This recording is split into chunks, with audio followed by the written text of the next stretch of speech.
Kodagu channel ವಾರ್ತೆಗಳ ಪ್ರಾಯೋಜಕರು Muliya Keshav Bhat and sons, ಚಿನ್ನಾಭರಣಗಳ ಬೃಹತ್ ಮಳಿಗೆ, ಮಡಿಕೇರಿ, ಗೋಣಿಕೊಪ್ಪ, ಪುತ್ತೂರು, ಬೆಳ್ತಂಗಡಿ, ಬೆಂಗಳೂರು. ಹೋಮ್ಸ್ಕೇಪ್ ಫರ್ನಿಚರ್ಸ್, ಕೊಡಗಿಗೆ ಸಮೀಪದ ವಿಶಾಲವಾದ ಮಳಿಗೆ, ಪಯ್ಯಾವೂರ್, ಕೇರಳ.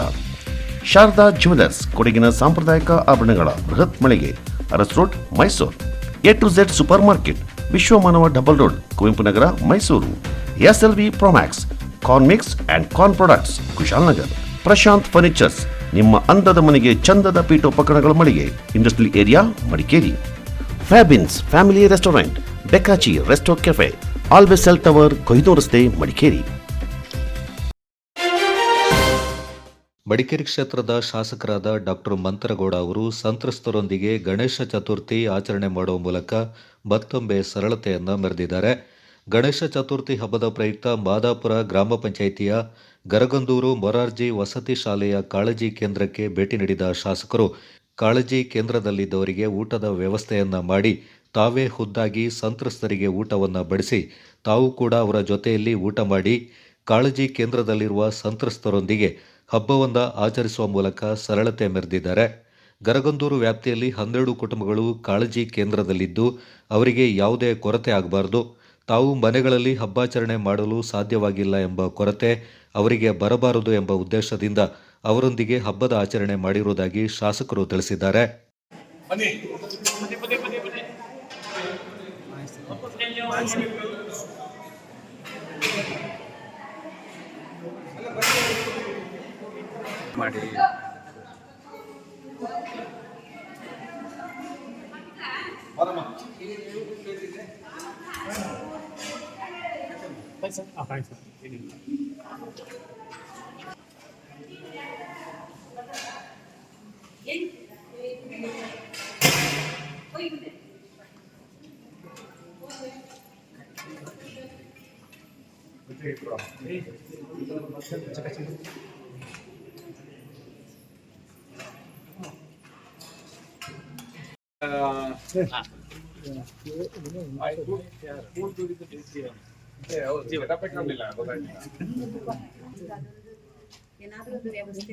ಏನಾದ್ರು ಅಂತಲ್ಲ, ಒಂದೇ ವ್ಯವಸ್ಥೆ.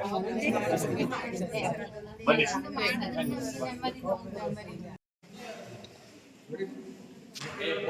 ಊಟ ಮಾಡೋದಿಲ್ಲ, ಮದುವೆಯಲ್ಲಿ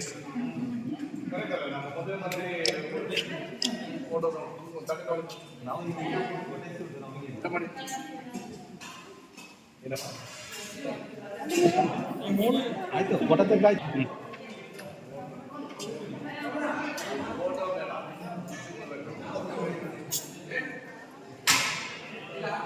ನಾವು ನಮ್ಮ ಮನೇಲಿ ಗೌರಿ ಗಣೇಶ ಅಂದ್ರೆ ವಿಜೃಂಭದಲ್ಲಿ ಮಾಡ್ತೀವಿ. ಪಾಪ ನಮ್ಮ ಈ ಭಾಗದಲ್ಲಿ ಮಳೆಯಿಂದ ಅಂದ್ರೆ ಮಳೆ ಕಾರಣದಿಂದ ಮನೆಯಿಂದ ಹೊರಗಾಕಿರೋಂಥ ನಿರಾಶಕರಿಗೆ ನಮ್ಮ ಈ ಗರಗಂದೂರು ಮೊರಾರ್ಜಿ ಸ್ಕೂಲಲ್ಲಿ ನಮ್ಮ ಗಂಜಿ ಕೇಂದ್ರದಲ್ಲಿ ಒಂದು 12 ಕುಟುಂಬಸ್ಥರು, ಒಂದು ಅಂದಾಜಿಗೆ ಒಂದು 25ರಿಂದ 30 ಜನ ಇಲ್ಲಿ ಬಂದು ಒಂದು ಆಗ್ಲೇ ಒಂದು 15-20 ದಿವಸ ನಿಂದ ಇಲ್ಲಿ ನಿಂತಾರೆ. ಅವ್ರ ಜೊತೆ ಇವತ್ತು ಒಂದು ಊಟದ ಒಂದು ಅವಕಾಶ ಸಿಕ್ತು ಅವ್ರು ಮಾಡ್ಲಿಕ್ಕೆ. ಹೇಳ್ದಂಗೆ ಎಲ್ಲೋ ಖುಷಿಯಾಗಿ ನಮ್ಮ ಫ್ಯಾಮಿಲಿಲಿ ನಾವು ಮಾಡ್ಬೋದಾಯ್ತು, ನಮ್ಮ ಮನೇಲಿಗಳು ಮಾಡ್ಬೇಕಾಯ್ತು. ಪಾಪ ಇವರ ಕಷ್ಟದಲ್ಲಿದ್ದಂಥ ಸಂದರ್ಭದಲ್ಲಿ ನಾವು ಒಂದು ಹಬ್ಬದ ದಿವಸ ಅವ್ರ ಜೊತೆ ಗಣೇಶ ಹಬ್ಬ ಆಚರಿಸ್ಬೇಕು ಅಂತ ನಮ್ದು ಆಸೆ ಇತ್ತು. ಅದಕ್ಕೋಸ್ಕರ ನಮ್ಮ ಸ್ಥಳೀಯ ಸ್ನೇಹಿತರುಗಳು, ಹರೀಶ್ ಅವ್ರು ಇರ್ಬೋದು, ಸುಂದರಣ್ಣ ಇರ್ಬೋದು, ರಫೀಕ್ ಇರ್ಬೋದು, ಈ ಭಾಗದ ಎಲ್ಲ ಸ್ನೇಹಿತರುಗಳು ಒಂದು ಒಳ್ಳೆಯ ಊಟದ ವ್ಯವಸ್ಥೆ ನಮ್ಮ ಈ ಕೇಂದ್ರಕ್ಕೆ ಏರ್ಪಾಡು ಮಾಡಿದ್ದಾರೆ. ನನಗೆ ಆದಷ್ಟು ಬೇಗ ನನ್ನ ಜಿಲ್ಲಾ ಅಧಿಕಾರಿಗಳಿಗೆ ಅದನ್ನ ಏನು ಜಂಬೂರ್ ಬಾಣದಲ್ಲಿ ಏನು ಇಲ್ಲಾಂದ್ರೆ ನಿರಾಶಕರ ಲೇಔಟ್ ಏನು ನೇಮಕ ಆಗಿದೆ, ಆದಷ್ಟು ಬೇಗ ಆ ಮನೆಗಳನ್ನ ಹಂಚಬೇಕು ಅಂತ ನಾನು 10 ಥರ ಇನ್ನೊಂದ್ಸಲಿ ಮಾಡ್ತೀನಿ. ಚಾಲಕನ ನಿಯಂತ್ರಣ ತಪ್ಪಿ ಜೀಪೊಂದು ವಿದ್ಯುತ್ ಕಂಬಕ್ಕೆ ಡಿಕ್ಕಿಯಾಗಿ ಚಾಲಕ ಪ್ರಾಣಾಪಾಯದಿಂದ ಪಾರಾದ ಘಟನೆ ದಾಪಕ್ಲು ಸಮೀಪದ ಬಲ್ಲಮೋಟಿ ಗ್ರಾಮದಲ್ಲಿ ಗುರುವಾರ ಬೆಳಿಗ್ಗೆ ಜರುಗಿದೆ. ಸೋಮವಾರಪೇಟೆಯಿಂದ ಅಯ್ಯಂಗೇರಿ ಗ್ರಾಮಕ್ಕೆ ದಾಪಕ್ಲು ಮೂಲಕ ತೆರಳುತ್ತಿದ್ದ ಜೀಪ್ ಬಲ್ಲಮೋಟಿ ಆಯುರ್ವೇದಿಕ್ ಆಸ್ಪತ್ರೆಯ ಸಮೀಪ ಚಾಲಕನ ನಿಯಂತ್ರಣ ತಪ್ಪಿ ವಿದ್ಯುತ್ ಕಂಬಕ್ಕೆ ಗುದ್ದಿ ಅಪಘಾತ ಸಂಭವಿಸಿದ್ದು ಚಾಲಕ ಜೀವಾಪಾಯದಿಂದ ಪಾರಾಗಿದ್ದಾರೆ. Kodagu channel news, Duggala Sadananda, Napoklu.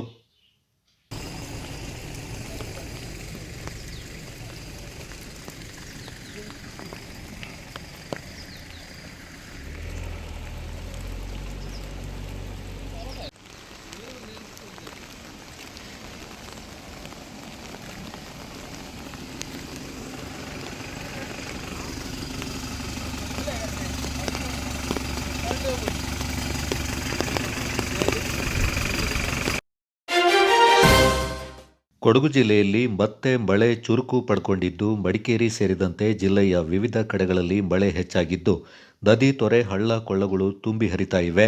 ಕಳೆದ ಹಲವು ದಿನಗಳಿಂದ ಬಿಡುವು ಕೊಟ್ಟಿದ್ದ ವರುಣ ಇದೀಗ ಕಳೆದ 2 ದಿನಗಳಿಂದ ಸುರಿತಾ ಇದ್ದು ಮಳೆಗೆ ಕೊಡಗಿನ ಜನತೆ ಹಿಡಿಶಾಪ ಹಾಕ್ತಾ ಇದ್ದಾರೆ. ಇನ್ನು ಬ್ರಹ್ಮಗಿರಿ, ತಪ್ಪಲು, ತಲಕಾವೇರಿ ಭಾಗಮಂಡಲ ವ್ಯಾಪ್ತಿಯಲ್ಲೂ ಹೆಚ್ಚಿನ ಮಳೆಯಾಗ್ತಾ ಇದ್ದು ಕಾವೇರಿ ನದಿ ನೀರಿನ ಮಟ್ಟದಲ್ಲೂ ಏರಿಕೆ ಕಂಡಿದೆ. ಜೊತೆಗೆ ಹಾರಂಗಿ ಜಲಾನಯನ ಪ್ರದೇಶದಲ್ಲೂ ಮಳೆ ಮುಂದುವರಿತಾ ಇರುವುದರಿಂದ ಹಾರಂಗಿ ಜಲಾಶಯಕ್ಕೆ ಹರಿದು ಬರ್ತಾ ಇರುವ ನೀರಿನ ಒಳಹರಿವಿನ ಪ್ರಮಾಣದಲ್ಲೂ ಏರಿಕೆ ಕಂಡಿದೆ. ಜಿಲ್ಲೆಯಲ್ಲಿ ಇನ್ನು 2-3 ದಿನ ಮಳೆ ಮುಂದುವರಿಯಲಿದೆ ಎಂದು ಭಾರತೀಯ ಹವಾಮಾನ ಇಲಾಖೆ ಮುನ್ಸೂಚನೆ ನೀಡಿದೆ. ಕೊಡಗು ಜಿಲ್ಲಾ ನೂತನ ಲೋಕಾಯುಕ್ತ ಡಿವೈಎಸ್ಪಿಯಾಗಿ ಕರಾವಳಿ ಮೂಲದ ದಿನಕರ್ ಶೆಟ್ಟಿ ನೇಮಕಗೊಂಡಿದ್ದಾರೆ. ಈ ಹಿಂದೆ ದಕ್ಷಿಣ ಕನ್ನಡ ಜಿಲ್ಲೆಯಲ್ಲಿ ಕರ್ತವ್ಯ ನಿರ್ವಹಿಸ್ತಾ ಇದ್ದ ಇವರು ಇನ್ನು ಮುಂದೆ ಕೊಡಗು ಜಿಲ್ಲೆಯಲ್ಲಿ ಕರ್ತವ್ಯ ನಿರ್ವಹಿಸಲಿದ್ದಾರೆ. ಕರಾವಳಿ ಭಾಗದ ಹೆಮ್ಮೆಯ ದಕ್ಷ, ಪ್ರಾಮಾಣಿಕ ಪೊಲೀಸ್ ಅಧಿಕಾರಿ ದಿನಕರ್ ಶೆಟ್ಟಿ ಅವರು ಮೂಲತಃ ಸುರತ್ಕಲ್ನವರು. ಕಳೆದ 29 ವರ್ಷಗಳಿಂದ ಪೊಲೀಸ್ ಇಲಾಖೆಯಲ್ಲಿ ಹಾಗೂ ಭ್ರಷ್ಟಾಚಾರ ನಿಗ್ರಹ ದಳದಲ್ಲಿ ಖಡಕ್ ಅಧಿಕಾರಿ ಅಂತ ಗುರುತಿಸಿಕೊಂಡಿದ್ದು ಭ್ರಷ್ಟರ ಸಿಂಹ ಸ್ವಪ್ನವಾಗಿದ್ದಾರೆ. ದಿನಕರ್ ಶೆಟ್ಟಿ ಅವರು ದಿವಂಗತ ಬೆರ್ಮು ಶೆಟ್ಟಿ ಹಾಗೂ ಸುಂದರಿ ಶೆಟ್ಟಿ ದಂಪತಿಯ ಪುತ್ರರಾಗಿದ್ದಾರೆ. ಬೀದರ್, ಬಳ್ಳಾರಿ, ಶಿರಗುಪ್ಪ, ಮಂಗಳೂರಿನ ಬಜ್ಪೆ, ಪಾಂಡೇಶ್ವರ ಮುಂತಾದ ಕಡೆಗಳಲ್ಲಿ ಸೇವೆಯನ್ನ ಸಲ್ಲಿಸಿದ್ದು ಇನ್ನು ಮುಂದೆ ಕೊಡಗು ಜಿಲ್ಲೆಯಲ್ಲಿ ಸೇವೆಯನ್ನ ಸಲ್ಲಿಸಲಿದ್ದಾರೆ. ತಾವು ಸೇವೆ ಸಲ್ಲಿಸಿದ ಕಡೆಗಳಲ್ಲೂ ಸಾರ್ವಜನಿಕರ ಪ್ರಶಂಸೆಗೆ ಪಾತ್ರರಾಗಿದ್ದಾರೆ. ಚೆಯ್ಯಂಡಾಣೆಯ ಶ್ರೀ ಗಣೇಶ ಸೇವಾ ಸಮಿತಿ ವತಿಯಿಂದ ಶ್ರೀ ಲಕ್ಷ್ಮೀ ಮಹಿಳಾ ಸಮಾಜದಲ್ಲಿ ವರ್ಷಂಪ್ರತಿ ಆಚರಿಸಿಕೊಂಡು ಬರ್ತಾ ಇರುವ ಶ್ರೀ ಗೌರಿ ಗಣೇಶೋತ್ಸವವು ವಿಜೃಂಭಣೆಯಿಂದ ನಡೆಯಿತು. ಉತ್ಸವದ ಅಂಗವಾಗಿ ಬೆಳಿಗ್ಗೆ ಗಣಪತಿ ಹೋಮ ನಡೆಯಿತು. ಬಳಿಕ ಗೌರಿ ಗಣಪತಿ ಮೂರ್ತಿಗಳ ಪ್ರತಿಷ್ಠಾಪನೆ, ಮಹಾಮಂಗಳಾರತಿ, ಪ್ರಸಾದ ವಿನಿಯೋಗ ನಡೆಯಿತು. ನಂತರ ಉತ್ಸವದಲ್ಲಿ ಪಾಲ್ಗೊಂಡ ಭಕ್ತಾದಿಗಳಿಗೆ ಪ್ರಸಾದ ವಿತರಣೆ ನಡೆಯಿತು. ಪೂಜಾ ಕೈಂಕರ್ಯಗಳಿಂದ ಅರ್ಚಕರಾದ ಅನಂತ್ ಅವರು ನೆರವೇರಿಸಿಕೊಟ್ರು. ಮಧ್ಯಾಹ್ನದ ಬಳಿಕ ಮಹಾಗಣಪತಿ ಮೂರ್ತಿಯನ್ನ ಅಲಂಕೃತ ಮಂಟಪದಲ್ಲಿ ಕುಳ್ಳಿರಿಸಿ ಚೆಯ್ಯಂಡಾಣೆ ಪಟ್ಟಣದ ಮುಖ್ಯ ಬೀದಿಗಳಲ್ಲಿ ವಾದ್ಯ ಘೋಷಗಳೊಂದಿಗೆ ಕೊಂಡೊಯ್ದು ಕರಡ ಹೊಳೆಯಲ್ಲಿ ವಿಸರ್ಜಿಸಲಾಯಿತು. Kodagu channel news, Zakariya ದಾಪಕ್ಲೋ.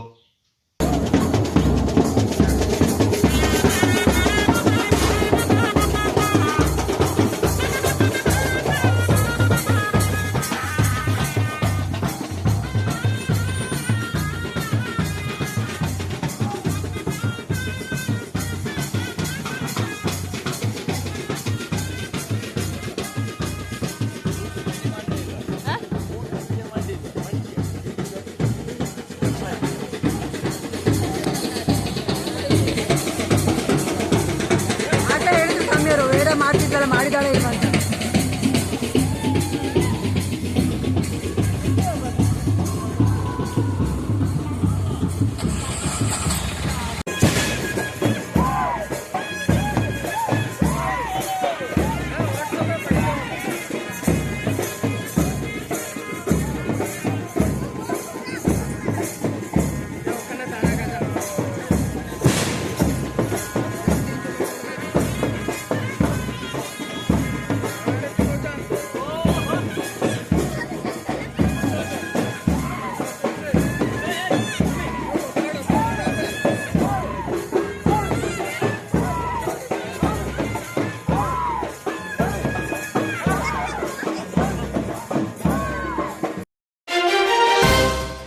ಧರ್ಮಸ್ಥಳ ಕ್ಷೇತ್ರದ ಮೇಲೆ ನಡೆದಿರುವ ಷಡ್ಯಂತ್ರ ರಾಷ್ಟ್ರೀಯ ಸುರಕ್ಷತೆಗೆ ಸವಾಲೊಡ್ಡುವ ಪ್ರಕರಣವಾಗಿರುವುದರಿಂದ ರಾಷ್ಟ್ರೀಯ ತನಿಖಾ ಸಂಸ್ಥೆ ಹಾಗೂ ಜಾರಿ ನಿರ್ದೇಶನಾಲಯದ ಮೂಲಕ ತನಿಖೆ ನಡೆಸಬೇಕೆಂದು ಒತ್ತಾಯಿಸಿ ವಿಶ್ವ ಹಿಂದೂ ಪರಿಷತ್ನ ಕೊಡಗು ಜಿಲ್ಲಾ ಘಟಕ ಜಿಲ್ಲಾಡಳಿತದ ಮೂಲಕ ಪ್ರಧಾನಮಂತ್ರಿ ಹಾಗೂ ಕೇಂದ್ರ ಗೃಹ ಸಚಿವರಿಗೆ ಮನವಿ ಮಾಡಿದ್ದಾರೆ. ಕುಂಜಿಲ ಕಕ್ಕಬ್ಬೆ ಗ್ರಾಮದಲ್ಲಿ ಡೆಂಗ್ಯೂ ಇಲಿ ಜ್ವರ ಕುರಿತು ಜನರಲ್ಲಿ ಜಾಗೃತಿ ಮೂಡಿಸಲಾಯಿತು. ಪ್ರತಿಯೊಬ್ಬರೂ ತಮ್ಮ ತಮ್ಮ ಮನೆಗಳ ಸುತ್ತಮುತ್ತಲಿನ ಪರಿಸರ ಸ್ವಚ್ಛವಾಗಿ ಇಟ್ಟುಕೊಂಡ್ರೆ ಡೆಂಗ್ಯೂ ಇಲಿ ಜ್ವರ ಸೇರಿದಂತೆ ಯಾವುದೇ ಸಾಂಕ್ರಾಮಿಕ ರೋಗಗಳು ಬರೋದಿಲ್ಲ ಅಂತ ಜಿಲ್ಲಾ ಎಂಟಮಾಲಜಿಸ್ಟ್ ಮಂಜುನಾಥ್ ಅವರು ಸಾರ್ವಜನಿಕರಿಗೆ ಆರೋಗ್ಯ ಮಾಹಿತಿಯನ್ನು ನೀಡಿದರು. ಯಾವುದೇ ಜ್ವರವಿರಲಿ ಹತ್ತಿರದ ಆಸ್ಪತ್ರೆ ವೈದ್ಯರಿಗೆ ತೋರಿಸಿ ಚಿಕಿತ್ಸೆ ಪಡೆಯುವಂತೆ ಸಲಹೆ ನೀಡಿದರು. ಪ್ರತಿ ಮನೆಯ ಮುಂದಿನ ಚರಂಡಿಗಳಲ್ಲಿ ನೀರು ನಿಲ್ಲದಂತೆ ಎಚ್ಚರ ವಹಿಸಬೇಕು. ಮನೆಯ ಒಳಗೆ ಮತ್ತು ಹೊರಗೆ ನೀರು ತುಂಬಿಸುವ ತಾಣಗಳು ವಾರಕ್ಕೊಮ್ಮೆ ಸ್ವಚ್ಛಗೊಳಿಸಿ ಮುಚ್ಚಳದಿಂದ ಮುಚ್ಚಬೇಕು. ಸೊಳ್ಳೆಗಳ ನಿಯಂತ್ರಣಕ್ಕಾಗಿ ಸೊಳ್ಳೆ ನಾಶಕ ಮತ್ತು ಸೊಳ್ಳೆ ಪರದೆಗಳನ್ನು ಅಳವಡಿಸಿಕೊಳ್ಳಬೇಕೆಂದು ಮಾಹಿತಿ ನೀಡಿದರು. ಗೌರಿ ಗಣೇಶನ ಹಬ್ಬದ ಆಚರಣೆಗೆ ಬೇಕಾದ ಮಣ್ಣಿನ ಗಣಪತಿಯಿಂದ ಚಟ್ಟಳ್ಳಿಯ ಯುವಕ ಅಶ್ವಂತ್ ತನ್ನ ಕೈಚಳಕದ ಮೂಲಕ 3 ಅಡಿ ಎತ್ತರದ ಆಕರ್ಷಣೀಯ ಗಣಪನ ಮೂರ್ತಿಯನ್ನು ತಯಾರಿಸಿದ್ದಾನೆ. ಗದ್ದೆಯಿಂದ ತಂದು ಹದಗೊಳಿಸಿದ ಜೇಡಿ ಮಣ್ಣು, ಭತ್ತದ ಹುಲ್ಲನ್ನು ಸೇರಿಸಿ ಗಣಪತಿಯ ಆಕಾರವನ್ನು ಮಾಡಿ ಮೈದಾದಲ್ಲಿ ಅದ್ದಿದ ಬಟ್ಟೆಯಿಂದ ನಾಜೂಕಾಗಿ ಸುತ್ತಿ ಆದ ಮಣ್ಣನ್ನು ಮೆತ್ತಿ ದೇವರ ಮೂರ್ತಿಯ ಆಕಾರವನ್ನು ಮಾಡಲಾಗಿದೆ. ನಂತರ ಪರಿಸರ ಸ್ನೇಹಿ ಬಣ್ಣಗಳನ್ನು ಬಳಿದು ಗಣಪತಿಯನ್ನು ಸಿದ್ಧಪಡಿಸಲಾಗಿದೆ. ಚಟ್ಟಳ್ಳಿಯ BY ಬಾಬು ಹಾಗೂ BB ಆಶಾ ದಂಪತಿಗಳ ಮಗನಾಗಿರುವ ಯಶವಂತ್ ಸಿದ್ದಾಪುರದ BGSನಲ್ಲಿ ದ್ವಿತೀಯ PUC ವ್ಯಾಸಂಗ ಮಾಡ್ತಾ ಇದ್ದು, ಮಡಿಕೇರಿಯಲ್ಲಿರುವ ತನ್ನ ಸಹೋದರ ಪ್ರಜ್ವಲ್ ತಯಾರಿಸುವ ಮಣ್ಣಿನ ಗಣಪತಿಯ ಮೂರ್ತಿಯನ್ನು ನೋಡಿ ಕಲಿತು ಕಳೆದ ಬಾರಿ ಮನೆಯಲ್ಲಿ ಮಣ್ಣಿನ ಗಣಪತಿಯ ಮೂರ್ತಿಯನ್ನು ತಯಾರು ಮಾಡಿದ. ಗೌರಿ ಗಣೇಶನ ಹಬ್ಬದ ದಿನ ಕುಟುಂಬದವರೆಲ್ಲ ಸೇರಿ ಮನೆಯಲ್ಲೇ ಪೂಜೆಯನ್ನು ಸಲ್ಲಿಸಿ ಸಮೀಪದ ಭೂತನಕಾಡು ಹೊಳೆಯಲ್ಲಿ ವಿಸರ್ಜನೆ ಮಾಡಲಾಯಿತೆಂದು ತಂದೆ ಬಾಬು ಹೇಳ್ತಾರೆ. ಅದೇ ರೀತಿ ಯಶವಂತ್ ಈ ಬಾರಿ 3 ಅಡಿ ಎತ್ತರದ ಮಣ್ಣಿನ ಗಣಪನ ಮೂರ್ತಿಯನ್ನು ತಯಾರು ಮಾಡಿದ್ದಾನೆ. ತಾನು ಓದುತ್ತಿರುವ ಸಿದ್ದಾಪುರದ BGS ಕಾಲೇಜಿನಲ್ಲಿ ಈ ಬಾರಿ ಮೂರ್ತಿಯಿಂದ ಗೌರಿ ಗಣೇಶನ ದಿನ ಪ್ರತಿಷ್ಠಾಪಿಸಿ ಪೂಜೆಯನ್ನು ಸಲ್ಲಿಸಲಾಗುತ್ತದೆ.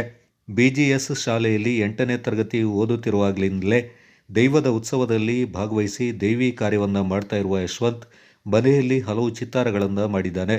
ದಸರಾ ರಜೆಯ ಸಂದರ್ಭದಲ್ಲಿ ಮಡಿಕೇರಿಯ ಕಲಾ ತಂಡಗಳೊಂದಿಗೆ ಸೇರಿ ದಸರಾ ಟ್ಯಾಬ್ಲೋ ತಯಾರಿಕೆಯಲ್ಲಿ ತೊಡಗಿಸಿಕೊಳ್ಳುತ್ತಾನೆ. ಪುತ್ತರಿರ ಕರುಣ್ ಕಾಳಯ್ಯ, ಚಟ್ಟಳ್ಳಿ.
ಪೊನ್ನಂಪೇಟೆ ಅರಣ್ಯ ಮಹಾವಿದ್ಯಾಲಯದ ಅಂತಿಮ ವರ್ಷದ ವಿದ್ಯಾರ್ಥಿಗಳು ಗ್ರಾಮೀಣ ಕಾರ್ಯಾನುಭವ ಕಾರ್ಯಕ್ರಮದ ಅಂಗವಾಗಿ 21 ದಿನಗಳ ಕಾಲ ಬಾಳಲೆಯಲ್ಲಿ ವಾಸ್ತವ್ಯ ಹೂಡ್ತಾ ಇದ್ದಾರೆ.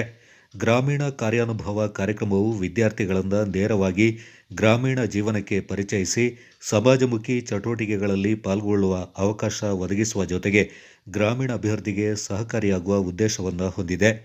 ಈ ಹಿನ್ನೆಲೆಯಲ್ಲಿ ವಿದ್ಯಾರ್ಥಿಗಳು ಗ್ರಾಮ ಪಂಚಾಯಿತಿ ಸಹಯೋಗದಲ್ಲಿ ವನ ಮಹೋತ್ಸವ ಕಾರ್ಯಕ್ರಮವನ್ನು ಯಶಸ್ವಿಯಾಗಿ ಆಯೋಜಿಸಿದ್ರು. ವನ ಮಹೋತ್ಸವದ ಮಹತ್ವವನ್ನು ವಿವರಿಸಿ ಹಸಿರು ಸಂರಕ್ಷಣೆ, ಪರಿಸರ ಸಮತೋಲನ ಮತ್ತು ಮುಂದಿನ ಪೀಳಿಗೆಯ ಹಿತಕ್ಕಾಗಿ ಸಸಿ ನೆಡುವುದು ನಮ್ಮ ಪ್ರತಿಯೊಬ್ಬರ ಕರ್ತವ್ಯವೆಂದು ಕರೆ ನೀಡಿದರು. ಗ್ರಾಮ ಪಂಚಾಯತ್ ಅಧ್ಯಕ್ಷೆ ಕೆ. ಸ್ಮಿತಾ ಪೊನ್ನಣ್ಣ, ಉಪಾಧ್ಯಕ್ಷ ನವೀನ್, PDO ಪರಮೇಶ್ವರ, ಪಶುವೈದ್ಯ ಇಲಾಖೆಯ ಹಿರಿಯ ಅಧಿಕಾರಿ ಡಾಕ್ಟರ್ ಭವೀಶ್, ಪಂಚಾಯಿತಿ ಸದಸ್ಯರು ಹಾಗೂ ಸ್ಥಳೀಯ ಗ್ರಾಮಸ್ಥರು ಹಾಜರಾಗಿ ಕಾರ್ಯಕ್ರಮವನ್ನು ಯಶಸ್ವಿಗೊಳಿಸಿದರು. ವಿದ್ಯಾರ್ಥಿಗಳು, ಅತಿಥಿಗಳು ಹಾಗೂ ಗ್ರಾಮಸ್ಥರು ಸಸಿಗಳನ್ನು ನೆಡುವ ಮೂಲಕ ಪರಿಸರ ಸಂರಕ್ಷಣೆಗೆ ತಮ್ಮ ಬದ್ಧತೆಯನ್ನು ವ್ಯಕ್ತಪಡಿಸಿದರು. ಮುಂದಿನ ದಿನಗಳಲ್ಲಿ ನಡೆಯಲಿರುವ ಚಟುವಟಿಕೆಗಳಲ್ಲಿ ಸಕ್ರಿಯವಾಗಿ ಭಾಗವಹಿಸಲು ವಿದ್ಯಾರ್ಥಿಗಳು ಗ್ರಾಮಸ್ಥರಲ್ಲಿ ವಿನಂತಿಸಿಕೊಂಡರು.